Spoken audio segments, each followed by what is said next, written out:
Sharq Yulduzda 20 sotikli xonadon sotiladi. Xonadonning umumiy maydoni 26 sotiqdan iborat. Ko'cha tomoni tekis asfalt qilingan keng ko'cha, orqasi esa katta dalaga chiqadi. Agar bir ferma qilmoqchi bo'lsangiz yoki chorva, shunga o'xshagan narsalar boqqani ham ideal sharoit. Undan tashqari alohida uzun molxonasi bor.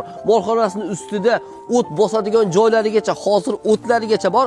Uy haqida hozir batafsil ma'lumot beraman. Bu yerda bitirilgan 6 ta xona bor. Hammasi katta-katta, hattoki bitta katta 15 metrli xona ham mavjud. Undan tashqari esa qurilishi boshlangan podvalli eshikni oldidagi bitta xona, orqamda katta dalaga chiqadigan darvoza, qolaversa bu yerda bir xona, bu yerda 2 xona pishkang'ishda ko'tarilgan holatda. Orqamda esa men aytib o'tgan molxona, mashina navesida uzunligi 40 metr, xullas mol, qo'y boqqani to'liq sharoit yaratilgan. Xonadon haqidagi qo'shimcha ma'lumotni va uni narxini quyidagi raqamlarga qo'ng'iroq qilgan holda olishingiz mumkin. Nima deb o'ylaysizlar? Qanchaga olsa bo'ladi shunaqangi bahaybat xonadonni? Manzil esa Shahrixon tumani, Bobochek MFY, Sharq Yulduz ko'chasi 10-xonadon.